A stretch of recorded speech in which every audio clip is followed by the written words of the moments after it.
ফ্রস্টবিট originals.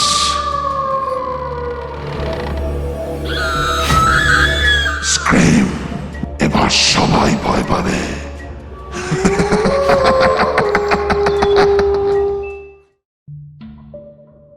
CrossFit নিয়ে এসেছে এক নতুন স্বাদের ভৌতিক সিরিজ স্ক্রিম। আজকের গল্প গৌর বৈরাগীর লেখা অদ্ভুত এক ভূতের গল্প। বিশেষ ধন্যবাদ জানাই গল্পের লেখক শ্রী গৌর বৈরাগীকে আমাদের এই গল্প চয়ন করে দিয়ে আমাদের পাশে থাকার জন্য। লেখক গৌর বৈরাগী প্রায় 40 বছর ধরে লেখালেখি করে চলেছেন। বড়দের এবং ছোটদের মিলিয়ে 1000 খানেকের বেশি গল্প লিখেছেন। এরই মধ্যে রয়েছে 17টি গল্পের বই, যন্ত্রস্থ 4টি, আর খানকড়ি মনস্থ। বাংলার এমন কোনো কাগজ নেই যেখানে তার লেখা প্রকাশিত হয়নি। শুধু তাই নয়, পশ্চিমবঙ্গের বাইরের কাগজে এবং আমেরিকা থেকে প্রকাশিত ম্যাগাজিনেও গল্প রয়েছে। বড়দের জন্য গল্প লেখার পাশাপাশি ছোটদের জন্য গল্প লিখেছেন সমান তালে। ছোটদের গল্পে মজা আছে, জোর আছে, ডাকাত আছে, আর ভূতেরা তো আছেই। পেয়েছেন বেশ কিছু বিশিষ্ট পুরস্কার ও সম্মান। এই গল্প পাঠে থাকছেন বিশিষ্ট শিল্পী রূপম বসু এবং সঙ্গে অভিষেক এবং শতদ্রু। গল্পের সূত্রধার মানস সরকার। শুরু হচ্ছে আজকের গল্প গৌর বৈরাগীর লেখা অদ্ভুত এক ভূতের গল্প।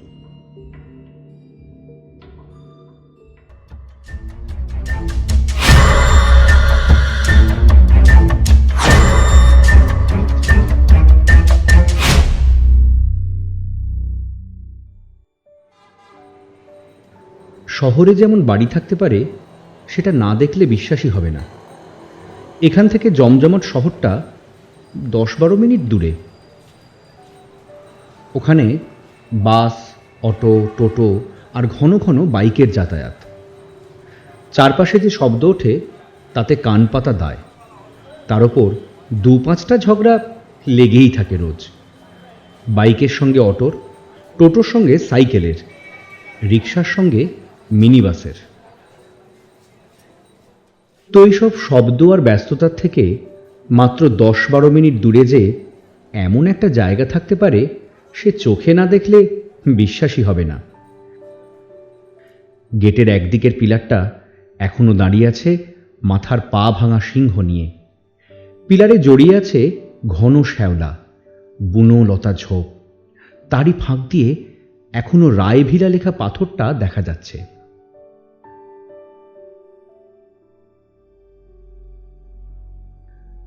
4 মহলা বাড়ি।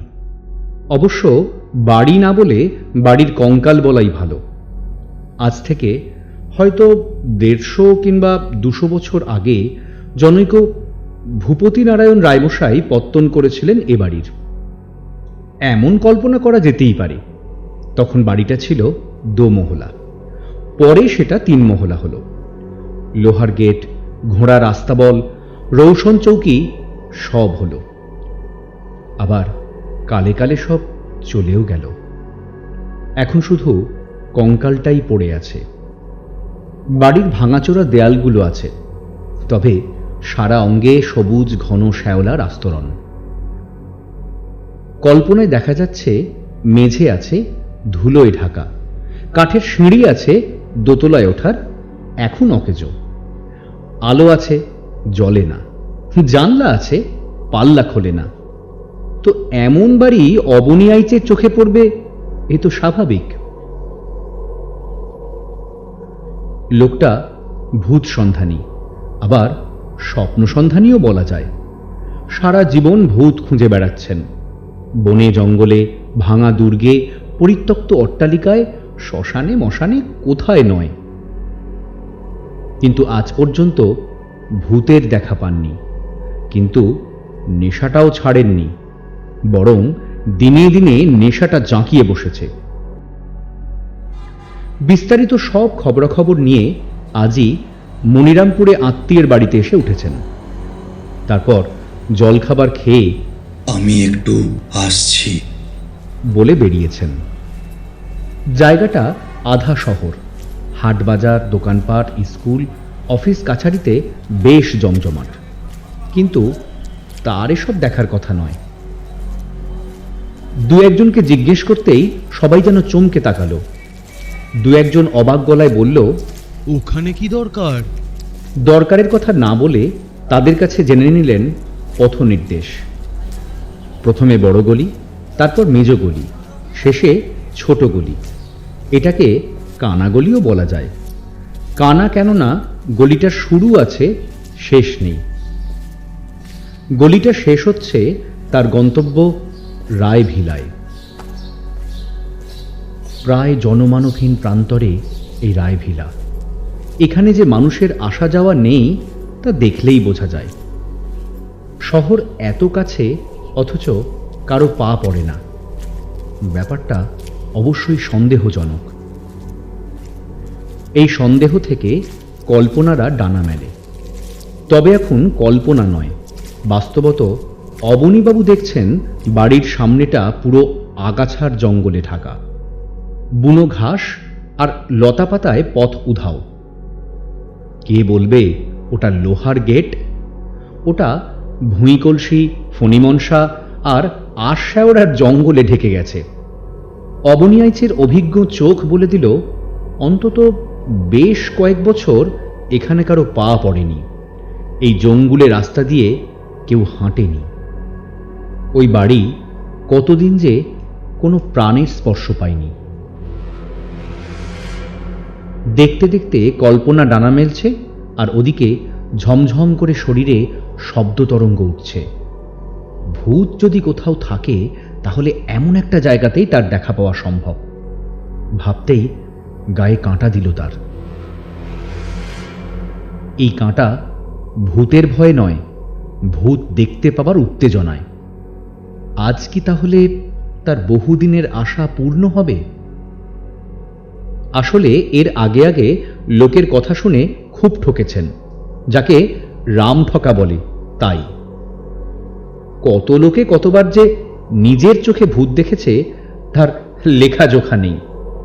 কেউ কেউ কি তাহলে পরের চোখেও ভূত দেখে? সেই তাদের কথা শুনেই কত জায়গায় যে গেছেন তিনি। জায়গাগুলোর নামও বেশ ভয় উদ্রেককারী, যেমন ছমছমপুর, শ্মশানতলা, ফিসফাসনগর, গলাইদড়িপুর। কিন্তু আশ্চর্যের ব্যাপার হলো একটা জায়গাতেও কোনো ভূতের দেখা পাননি। শেষে এই মনিরামপুরে এসেই তার আক্ষেপ তাহলে মিটবে। সামনে গেটের গায়ে গজিয়ে ওঠা লতাপাতা সরিয়ে ভেতরে আগাছার জঙ্গলে পা রাখলেন অবনীয়াইচ। খানিক হেঁটে সদর দরজার কাছে আসতেই ঘাস লতাপাতায় ছিঁড়ে গেল তার পা। খানিক রক্তও বেরিয়েছে দেখা গেল, তবে ওদিকে এখন মন নেই তার। সামনে বিশাল বড় দরজা। দরজা বটে, তবে ফ্রেম নেই। সামনে দিয়ে হা হা খোলা পথ। তা পেরিয়ে ভেতরে ঢুকলেন তিনি। কিন্তু ভেতরে ঢুকেই অবাক। কি কাণ্ড! এমন যে দেখবেন কল্পনাও করেননি। বাইরের অমন ঝোপ জঙ্গল, ভাঙা দরজা, খুলে পড়া জানলার পাল্লা দেখে কে বলবে ভেতরটা এমন তকতকে? পুরনো মেঝে কিন্তু পরিষ্কার। শ্বেত পাথরের মেঝে, কিন্তু জুতো পায়ে হাঁটতে অস্বস্তি হবে। জুতোর ধুলো ময়লা যদি লেগে যায়। সামনে বেশ বড় একটা ঘর, হয়তো বৈঠকখানা। চারপাশে পুরনো আমলের কাঁচ ঢাকা আলমারি। দেওয়াল লাগোয়া একটা পিয়ানো সেট। আলমারির তাকে পুরনো আমলের বই সার দিয়ে রাখা। পিয়ানোর ওপর মখমল কাপড়ের ঢাকা। ঢাকা তুললেই যেন ওটা বেজে উঠবে। এদিকে কোথাও এক কোনা ধুলো ময়লা নেই। দেখলেই বোঝা যায় রোজ ঝাড় পোঁছ হয়। কিন্তু বাইরেটা যেখানে এত জঙ্গুলে, ভেতরে এত সাফসুতরো হয় কি করে? নিশ্চয়ই নির্বান্ধপুরীতে কেউ থাকে। অসম্ভব হলেও কথাটা ভাবতেই হচ্ছে। চারপাশ দেখতে দেখতে তার তেমনই মনে হয়। আর তখনই তার চোখ যায় সিলিংয়ে।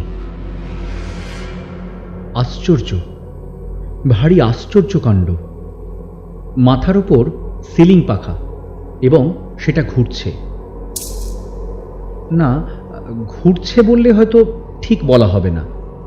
এতক্ষণ মানে তার আসার আগে পর্যন্ত ঘুরছিল, আর তার আসার মুহূর্তে কেউ সুইচটা অফ করে দিয়েছে।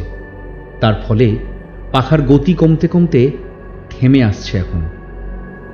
তাহলে নিশ্চিত এখানে কেউ থাকে, কিন্তু কে সে? অবনীবাবু চাপা গলায় বললেন, বলি, শুনছেন? কেউ কি আছেন ভেতরে? পুরনো দেওয়াল, পুরনো আসবাব তার কণ্ঠস্বরটাকে গিলে নিল যেন। শব্দতরঙ্গ উঠেই মিলিয়ে গেল। তবু কান পেতে রইলেন, তিনি যদি কোনো প্রত্যুত্তর পান। চোখ মেলে দেখছিলেন যদি কিছু চোখে পড়ে।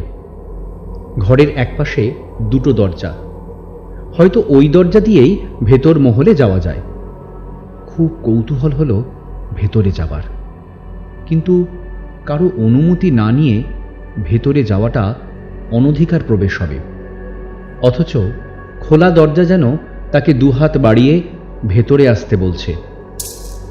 ভেতরটা আবছা অন্ধকার আর শব্দহীন। কি আছে ওখানে? তীব্র কৌতূহল থেকেই অবনীবাবু আবার গলা তুলে বললেন, কেউ কি আছেন ভেতরে? না, কোনো সাড়া নেই।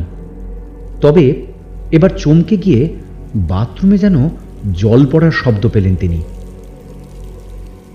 এতক্ষণে নিশ্চিত হলেন নিশ্চয়ই কেউ না কেউ থাকে এখানে। তিনি এখন হয়তো বাথরুম ব্যবহার করছেন। খানিক আগেই এই ঘরে ছিলেন, তাই তার মাথার ওপর ফ্যান ঘুরছিল। বাড়িটা পরিত্যক্ত হলেও ইলেকট্রিক কানেকশন থাকতেই হবে। মাসে মাসে ইলেকট্রিক বিলটাও পেমেন্ট করতে হয় কাউকে না কাউকে। বাথরুমে জল পড়ার শব্দ অনুসরণ করে ভেতরে গিয়ে দেখাটা মোটেই শোভন হবে না। তবে কেউ না কেউ থাকে এখানে। হয়তো তার ডাক শুনতে পাননি, অথবা মানুষটি হয়তো বধির, তাই চিৎকারে সাড়া দিতে পারেননি। দেখতে দেখতে হঠাৎ সিঁড়িটা চোখে পড়ে তার। এই হলঘরের দক্ষিণে চওড়া পাটাতনের একটা সিঁড়ি উঠে গেছে দোতলায়। কাছে গিয়ে দেখেন পুরনো সেগুন কাঠের সিঁড়ি, বহু ব্যবহারে ক্ষয়প্রাপ্ত হলেও অস্তিত্ব টিকিয়ে রেখেছে এখনো। সিঁড়ির বয়সও নিশ্চয়ই 200 বছর। ভেতরে হয়তো দুর্বল, কিন্তু ঝাড়পোঁছের কল্যাণে বেশ তকতকে। আবলুস কাঠের হ্যান্ডেলে হাতের স্পর্শ। সেখানে হাত দিতেই তাকে যেন কেউ ডাকে। দোতলার অদৃশ্য কেউ, অচেনা অজানা কেউ। সিঁড়িতে পা রাখতে গিয়েও থমকে যান অবনীবাবু। বাইরে যতই ঝাড়পোঁছ হয়ে থাক, ভেতরে ভেতরে সিঁড়িটা দুর্বল হয়ে পড়েছে নিশ্চয়ই। তা সত্ত্বেও কৌতূহলকে দমিয়ে রাখতে পারেন না।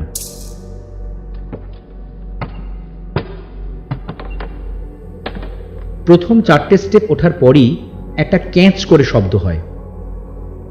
থমকে দাঁড়ান অবনীবাবু। সিঁড়ির পাটাতন থেকেই কি শব্দটা উঠল, কিংবা শব্দটা আসলে অন্য কোনো শব্দ? শব্দের উৎস খুঁজতে চারপাশে তাকান তিনি। দোতলার ঘর সংলগ্ন টানা বারান্দা যতটুকু দেখা যায় শূন্য খাঁ খাঁ করছে।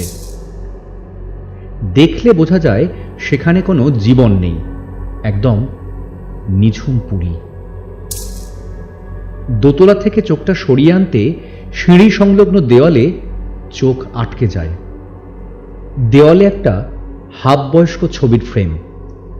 ফ্রেমটা শুধু অক্ষতই নয়, অন্যান্য আসবাবের মতো এটাও নিয়ম করে পরিষ্কার করা হয়। ফটোফ্রেমের কাঁচটা অক্ষত। ভেতরে একটা ছবি, রাজা মহারাজাদের ছবি যেমন হয়। বেশ ভারিক্কি চেহারা, মাথায় পাগড়ি, গালে গালপাট্টা, মোটা গোঁফ, বড় বড় দুটো চোখ। কিন্তু সমস্ত ছবি জুড়ে সময়ের ক্ষত। মুখ অস্পষ্ট, চেষ্টা করে দেখলে একজন মানুষের আদল পাওয়া যায়, এই মাত্র। এই বিশাল অট্টালিকার ধ্বংসাবশেষের সঙ্গে ছবিটা বেশ খাপ খেয়ে যায়। ভাবতে ভাবতে সিঁড়ির পরের ধাপে পা ফেললেন অবনীবাবু।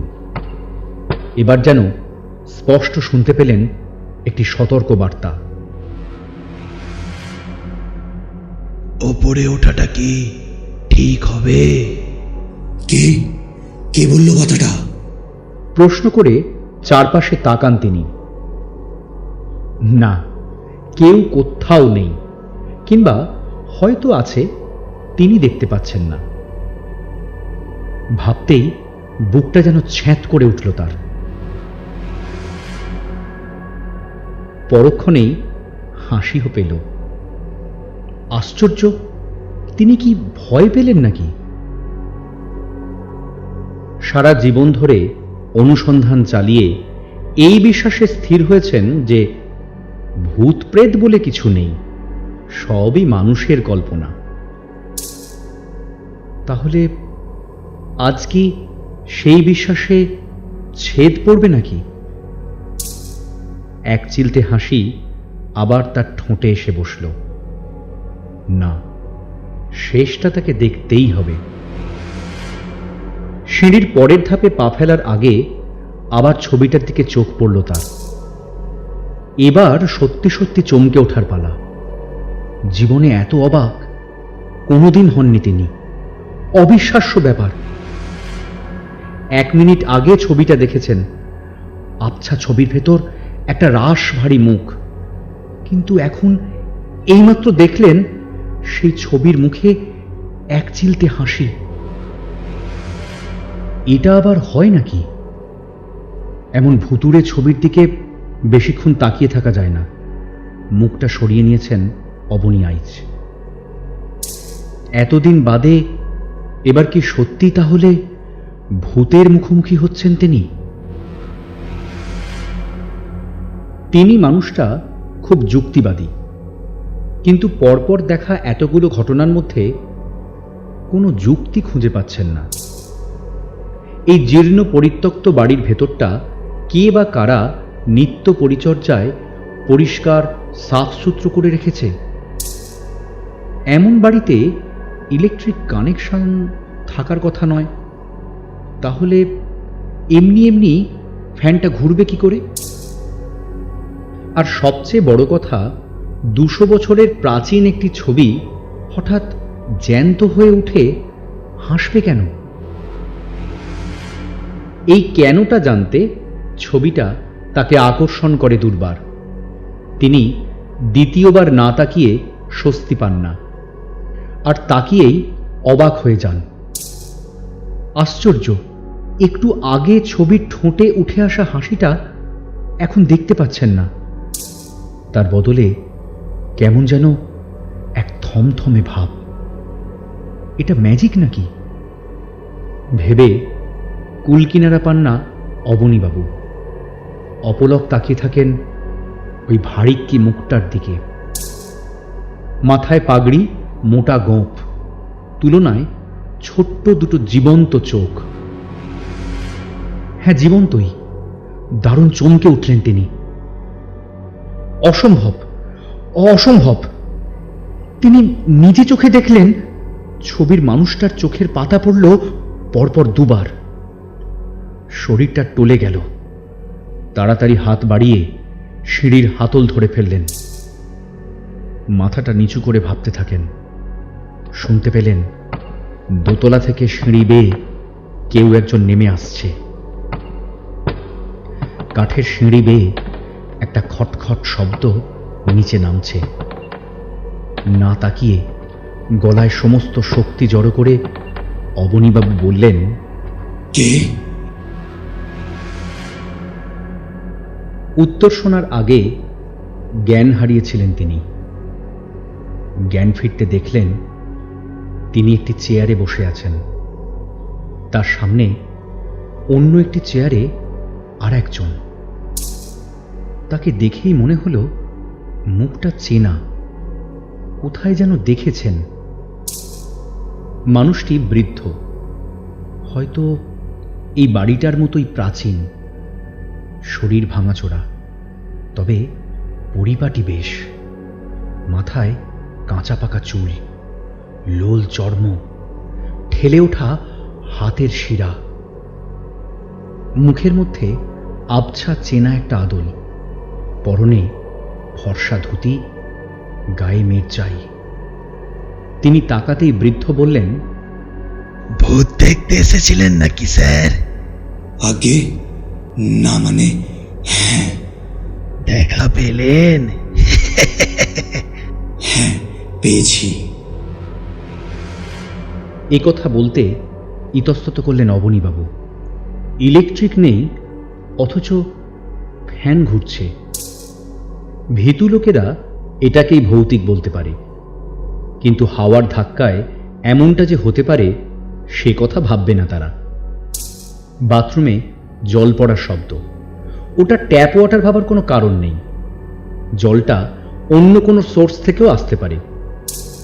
আর বাকি রইল ছবি।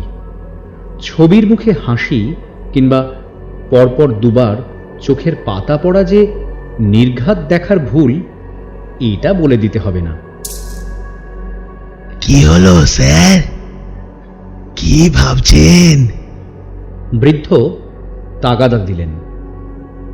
আর সব কিছুর ব্যাখ্যা থাকলেও এই বৃদ্ধের উপস্থিতি বড় ধাঁধায় ফেলল তাকে। ভালো করে খুঁটিয়ে দেখলেন অবনীবাবু। কত যে বয়স আন্দাজ করা কঠিন। সারা শরীর জুড়ে যেন বটের ঝুড়ি নেমেছে।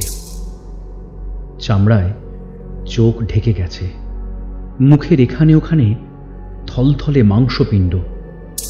কিন্তু একজন বৃদ্ধ এখানে একা কি করছেন? তার খাওয়া, ঘুম, শরীর খারাপ এসব ভাবলে খুব অবাক লাগার কথা। না, কোনো সদুত্তর পাওয়া যাবে না। উত্তর পেতে গেলে সরাসরি কথাটা জিজ্ঞেস করাই ভালো। তেমনটা ভেবেই মুখ তুলে তাকালেন অবনীবাবু, আর তখনই চমকে উঠলেন। ভারী আশ্চর্য কাণ্ড! ডান কানের নিচে খয়েরি রঙের একটা জরুল, খুব পরিচিত। কোথায় দেখেছেন এমনটা? তাকিয়েছিলেন শনাক্ত করবেন বলে। হঠাৎ চোখ গেল বাঁ কানের লতিতে। লতিটা 1/2 ইঞ্চি পরিমাপ কাটা। বুকটা ছ্যাঁত করে উঠল অবনীবাবুর। চিনতে পেরেছেন, শনাক্ত করতে পেরেছেন জরুলটাকে। কাটা লতিটাকেও এইমাত্র চিনতে পারলেন। সেই সঙ্গে পুরো মানুষটাকেও চিনে ফেললেন অবনী আইচ। কিন্তু এরকম হয় কি করে? হুবহু একই লোক, সেই চোখ, সেই মুখ, সেই জরুল, সেই বাঁকানের কাটা লতি।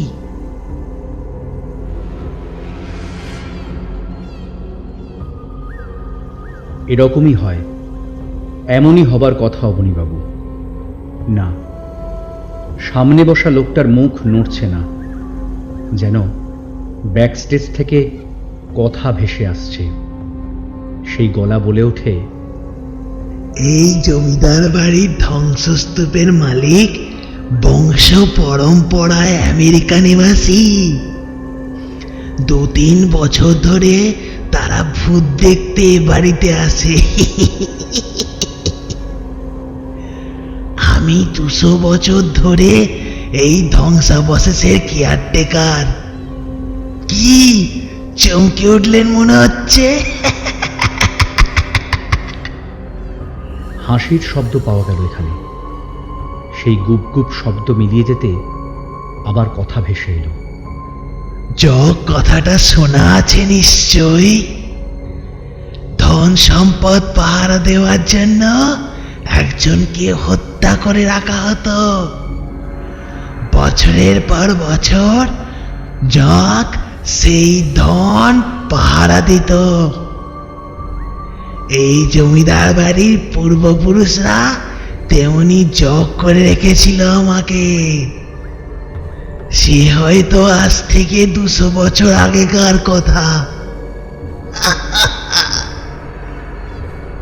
এই 200 বছর ধরে এই ধ্বংসাবশেষ আগলে রেখেছি। অবনী বাবু, এবার আপনার পালা। আমি তাহলে যাই, আপনি দেখুন।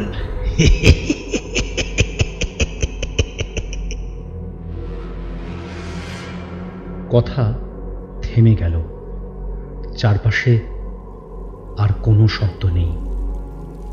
বাথরুমে কেবল জল পড়ার শব্দ পাওয়া যাচ্ছে। সিঁড়ি বেয়ে কেউ নামছে খটখট করে। সামনে একজন বসে আছে। অবনী আইচ দেখলেন সেই লোক বৃদ্ধ নয়, লোল চর্মও নয়। বয়স আন্দাজ 60-62, কিন্তু মাথা জোড়া টাক। ডান কানের কাছে খয়েরি রঙের জরুল, বাঁ কানের লতি কাটা। অবনীবাবু চিনতে পারলেন অবনীবাবুকে। এবার তার কাজ শুরু হলো।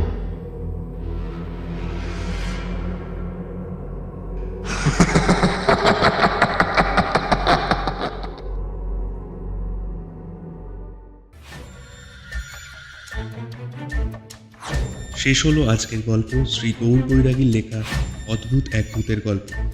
আপনাদের কেমন লাগলো সেটা অবশ্যই আমাদের কমেন্ট করে জানান। আর গল্প ভালো লাগলে লাইক করুন আর শেয়ার করে দিন সবার কাছে। এরকম আরও অনেক ভৌতিক গল্প নিয়ে হাজির হব আপনাদের কাছে। তার মধ্যে কিছু নিজেদের লেখা গল্প থাকবে, আর সাহিত্য জগৎ থেকে তুলে ধরা কিছু গল্প থাকবে। যদি আপনাদের নিজস্ব লেখা কোনো গল্প থাকে তাহলে আমাদের পাঠাতে পারেন আমাদের অফিসিয়াল ফেসবুক পেজে মেসেজ করে। ভালো থাকবেন, সুস্থ থাকবেন। তো দেখা হচ্ছে নেক্সট স্ক্রিমিং স্যাটারডেতে।